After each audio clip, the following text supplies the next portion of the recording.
Welcome back to the Skillabration Podcast, everyone. Today I have Amy Ratnow, and Amy has always enjoyed the spirit of competition and being a team player. As a child, she was the only girl on an all-boys hockey team from ages 6 to 12, and then as a college student, she left Indiana University to play soccer and lacrosse at Lake Forest College, where she ultimately graduated. With her flair for creativity and a drive to succeed, Amy started a corporate gift company, and that blossomed into meeting and event planning. She met several women at various stages in their careers, looking for employment, and realized she needed to help bridge the gap. Amy knew it was time to open her own company where she could build on her relationships with her client partners and support women joining the workforce looking for new jobs. It was a great way to combine her entrepreneurial side and her passion for helping people. 2017 birthed the creation of ALR Connections. Amy also enjoys yoga, spinning, pickle, music, traveling, entertainment, and supporting events with her husband and 3 kids. Skillabration Podcast, where it's career day every day. I'm your host, Nikki, the owner of Skillabration, an online foreign language school for K-12 homeschool students. My experience learning Spanish as a second language led me to building a variety of skills that set me up for life, from soft skills to financial literacy. It's my mission to provide those same skills to youth around the world through the Skillabration Podcast. I'll be interviewing guests from a variety of backgrounds and careers, ranging from teachers to business owners and blue-collar workers. I'm excited to uncover their wisdom and experiences, whether it's mastering a new language, honing leadership abilities, or learning the ins and outs of money. We're here to take your skills from zero to fuego. Welcome, Amy.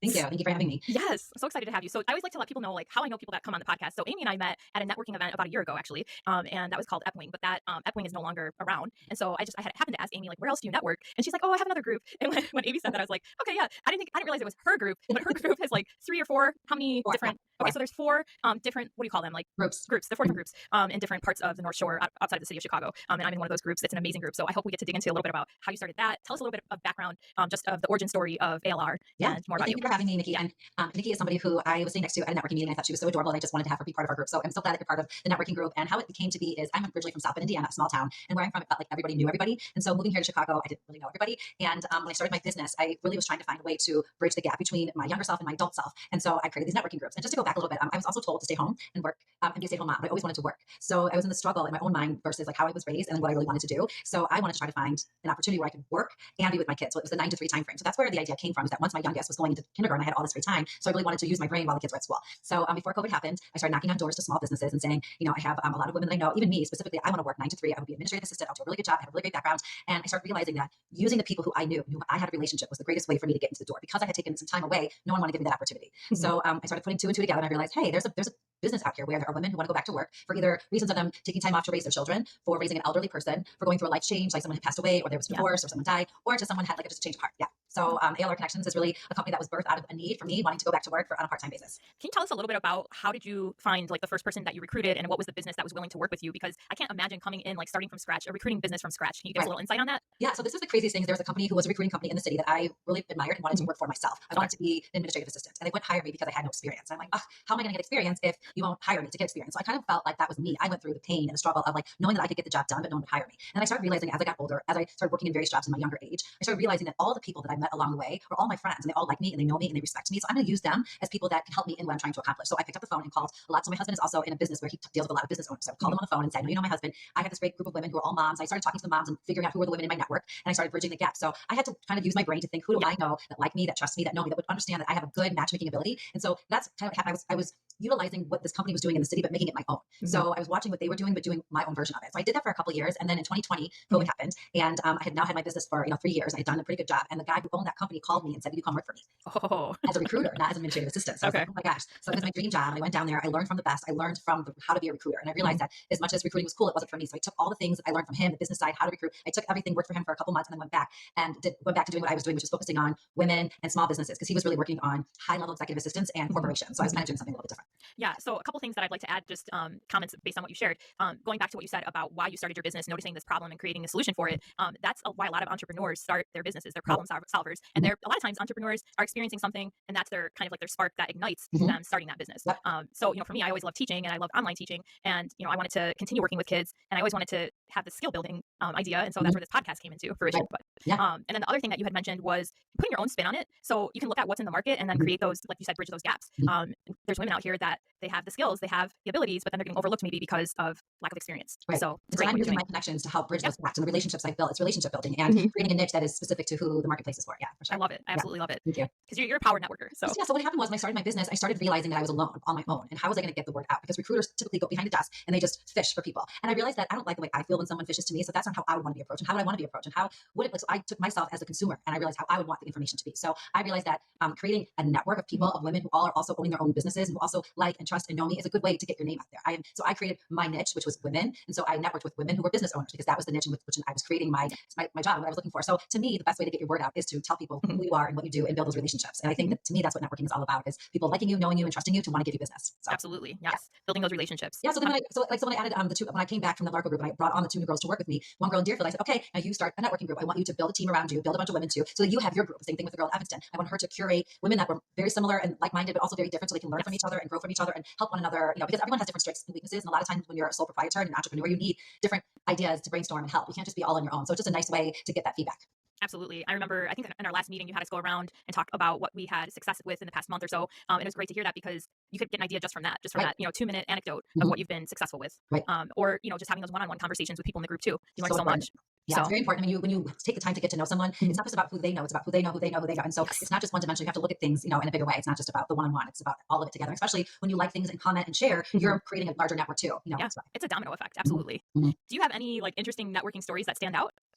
I have just realized how small the world is. So that can be a really amazing thing, or that can be a really bad thing. So you do have to understand that, in every step. Like last night, for example, I went to a women's networking event and I'm sitting down talking to a friend of mine who I met through a friend, through a friend, through a friend. I mean, just the connections alone, how I met her were crazy. But I'm sitting talking to her and she comes up and says, you know who I am? And they went to camp together when they were kids. They haven't seen each other since they were 13 years old. Wow. And that's the kind of things that happen. Today I was someplace and these 2 kids go to college and they're in the same fraternity together. Like the world just becomes very small. And so that's what's really neat, is that everyone can see who everyone is connected to. It helps with doing business with one another. It really does. And with finding a job, you can look through LinkedIn and see who's connected to who and see if you can reach out to that person and have coffee with that person, network with them. Yeah. Yeah. And talk about the importance of introductions too. Can you talk a little bit about I think, sometimes with networking, you think it's about who that person knows. So people understanding who you are and what you do. So then they can now introduce you to somebody that they think can help you. So I love making introductions to people where I think that they can be connected to each other. So I may not be, my husband's a financial advisor, so I won't always be able to, help financial advisors. But if I see that their personality can match someone else's personality, I can make an introduction where they can do business together. And so it's, not in my hands anymore. And I just think it's a really great way to connect your network with other people's network. Yeah, I mean, you introduced me to one of the ladies in our group, her mother-in-law, and she now is taking French lessons with my French teacher. And it's funny because I introduced her so she could learn about online training, how to do it as a school. And then she now wants to learn the language. So it was for one reason and it became another reason. That's what I'm trying to say. That's why I like to create a community. I don't want to just have a transactional business. I try to create a community of business where we're constantly communicating information. Like on our website, for example, we do blogging. And why do we do blogging? It's so that we can create this community of information and things for people to come back and listen and hear. So, you may not need the information today, but you may need it tomorrow or next month or next year. You may not need a resume today, but you may need a resume next year. And so you can come back to my community and know, there's information on resumes where I can find it. So I think it's always important that when you are looking at a company, you're looking for your job, to find where that community is and where that support is, wherever it is, just look for that, because if that's important to you, it should be something that you look for.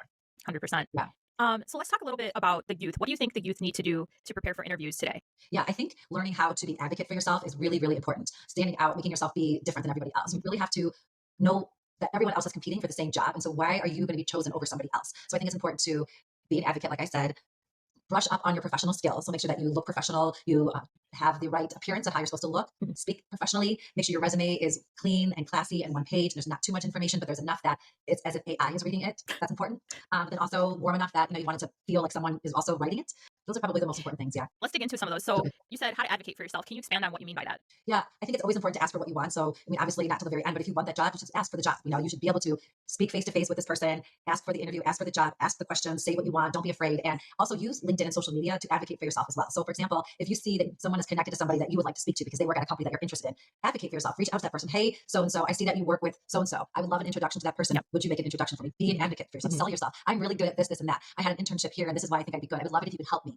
Sell yourself. Why should they pick you? Why are you great? So I think it's really great to always put yourself in front of the people that you want to work for. And what do you have to lose? Nothing. Yeah, exactly. Yeah. And build, like you've talked about earlier, building those relationships, because even if you're in an industry where you don't think you necessarily need to network, you probably do. Yes. Because even as an educator, when I was in the public school system, I would say most of the people were getting jobs because they knew somebody at the school. It is. So yes. And that's the thing, is a lot of the times things are very fluid. And so if someone already knows somebody and they know what their qualifications are, know what they're looking for, they can just put you right in. So if someone knows that you're out there looking for a job and this is what you're good at and this is what you bring to the table, you're going to be the top priority in someone's head. So why not be putting yourself out there? It's really important. Let's talk a little bit about professionalism too, because I think this could be an area that the youth could learn from. Oh my God, it's a make or break. It's a make or break. Like right now we are seeing such a sadness in the younger generation, in their follow-up, in the ghosting, in the way that they are becoming professionals. And a lot of times employers are getting frustrated because what really makes someone stand out over someone else is the follow-up, is the communication, is the transparency, is the loyalty. So loyalty and transparency to me are the number two thing that we're seeing that this generation is lacking. It's just staying in a position for a long time and going through the tough times. I mean, like marriage, like jobs, anything in life, there's always going to be a tough period. And so you have to stick through it, and resilience is important. We have a really resilient generation, but they have to stick through things for sure.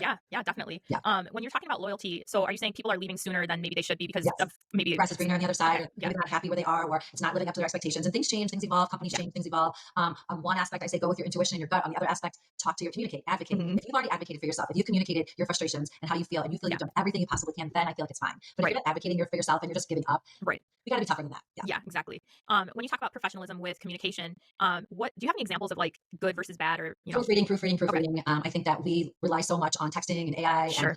not really being thoughtful and mindful when we communicate. And Mhm. especially when you're looking for a job and asking for help, that is when you have to really be mindful of your communication skills. So it's really important to, again, proofread, to check your work, to just make sure you come across. I mean, that's your communication. That's all you have at that moment in time. So you want to make sure your T's are crossed, your I's are dotted, that you really are coming across professional in your communication. Yeah, and that's something, I mean, nowadays I'll see middle school kids because that's a lot of the community that I work with, the age group that I work with, and there are no capital I's, there's no periods, Right. capital first word in the sentence. Yeah. So that's definitely something that I always encourage as a teacher, because you may be representing a brand or you may be representing a company, and if you're coming off like lackadaisical or just kind of nonchalant, that's another example of professionalism or lack thereof. Mhm. So knowing how to communicate and show that you care about what you're doing, Mhm. and I would say this too, like no matter what you're being paid, you still want to show up as your best, Mhm. because that could be your next step up. When Right. somebody sees how hard you're working, and you're like, okay, maybe you're getting the minimum wage or whatever you're earning, and you're representing yourself as a top of the line Mhm. contractor, employee, whatever you may be, that is going to speak volumes. Mhm. So You never know who you just, that is the most important thing. And I Mhm. can't stress that enough because, it's all you have. And then, Yeah. then when you need referrals. So you Mhm. have to get a referral from somebody, a recommendation. And usually that recommendation comes from your previous work experience. So even if it doesn't end well, you still have to have good communication skills in order to end it in a peaceful way so that they can refer you to another job. Because even if you aren't the right fit for the job, you can still see the person's true character. And a good boss can say, you know what, this wasn't the right fit for them, but they're a really hard worker, or they try their best, or Yes. they showed up with this type of character. So that's the most important thing at the end of the day.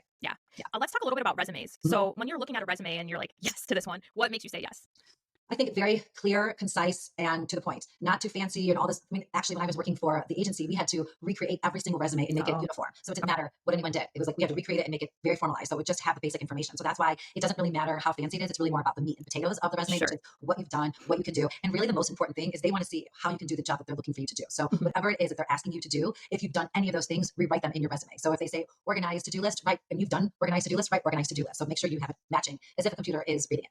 Okay. Yeah. Because why do you say as if a computer is reading it? But some companies, I would say 9 out of 10 companies, especially if it's a large company, will have an AI computer generated where they will go through a system first with keyword search to see what actually are matching, and then they'll have the people go through it. So There you you have to think as if a computer is scanning it first before a real Mhm. person is reading it. We don't do that, and the companies that we work for don't. But if they're using like an Indeed or something like that, they Yeah. may pay extra to have it go through a keyword search. I don't know if you have this for the businesses that you're working with, but for me, sometimes a teacher might have an extra language, but it's not on the job post. So for me, if they put that on their resume, that's going to stand out a lot against the others if they're trilingual versus bilingual. So make sure too that you're adding that extra skill, because how are we supposed to know if you don't put it on there? Yeah, I do think that it doesn't hurt to put skills. The more skills, the better. Obviously, you don't want to ever sell yourself short, especially if it can pertain to that job. So Yeah. anything that you've ever done in your life that can pertain to what they're looking for in the specific job, which Yeah. can make you more robust, is important. Again, they don't want to read access information that has nothing to do with the job. That means nothing to them. It's more about what is good for the job. It makes Yeah. you. Do you think there are kind of like overlapping keywords that those computerized systems look for, or no? You do the same words that they are using in the job description. Okay. It's like a Got keyword it. search. If they want to see Yeah. that, oh, it's literally the same, and so you just Yes. have to read what the job description is asking for. You kind of Yeah. have to like mirror it. Yeah. Yeah, and that goes back to editing your resume for each job you Oh, apply yeah. for. Being mindful. And the same Yes. thing, like I would love to see, I would go to LinkedIn. Who works for that company? Do I know anybody there? Does anybody that I know who works for that company know anybody else that I know? Can I send that Mhm. person an email? Hi, I'm applying for this job. This is the job. And maybe send a reminder. I'm really good at this. Remember, I used to do this, this, and that. My skill sets are this. I'd love if you could put a good word in for me. That's about being an advocate for yourself. Is using your connections, using you. You have to sell yourself. I mean, at the end of the day, you're selling you. And why is somebody going to pick you over somebody else? Yeah, I would talk about following up as a great aspect of that, because Mhm. for me, I'm always looking for new teachers to contract. So I'm always going through resumes as well. And I get very few teachers who follow up. Right. Like maybe I forgot, I'm busy. So maybe I just didn't get a chance Yeah. to Do you want look the over job it. now? Right. Yeah, exactly. Yeah. And And you then, learn a lot about somebody through their behaviors and how yes. they apply for a job. And so Yes. why not give it everything that you want? And if you don't want it, then don't do it. Don't Yeah. waste your time or other people's time if you don't want it. Yeah. Exactly. Yeah. And I have a few questions at the end of my application. And when people put a lot of effort into that, it's not that I'm expecting them to write like 2 paragraphs or something. But if they give me a solid answer, like a Mhm. mini paragraph, that's going to stand out versus Right. somebody who writes 1 or 2 sentences and they're not really, there's no Engaging. depth. Yeah. Like if there's no depth to your answer, Mhm. why should I respond? Right. Why should I put my effort into that if you're not putting effort into the application? Mhm. So You have to sell yourself. If you're you not do. going to sell yourself, no one's going to sell you, for you. Yeah. So Yeah. Exactly. Mhm. What do you think that the younger generation, whether it's high school students or college students, what can they do to stand out in the job market? I think internships are really big. I think anytime you can try an industry or try to work in a work environment is the best way to know what you like and know what you've tried, and just to show that you have the experience. So yeah, Mhm. internships for sure. And YouTube, I mean, you can learn so much from YouTube. And I think getting your QuickBooks certification, you can learn your own. I mean, they're already computer savvy, so they have a step above everyone else. But as long as they show their loyalty, I think they're going to do great. Yeah, definitely. And volunteer experience can always help too. Yes, absolutely. what are the top 3 skills that have served you in your career? Oh, geez. I definitely think communication skills are so wildly important. Being able to communicate verbally, being able to communicate written is huge, especially nowadays. Even though technology has become so much easier, it's become so much more important that we communicate through written communication. And networking, just being able to talk and to be able to feel confident in who you are and what you're doing and in yourself is so important. Looking the part, and you have to like be professional.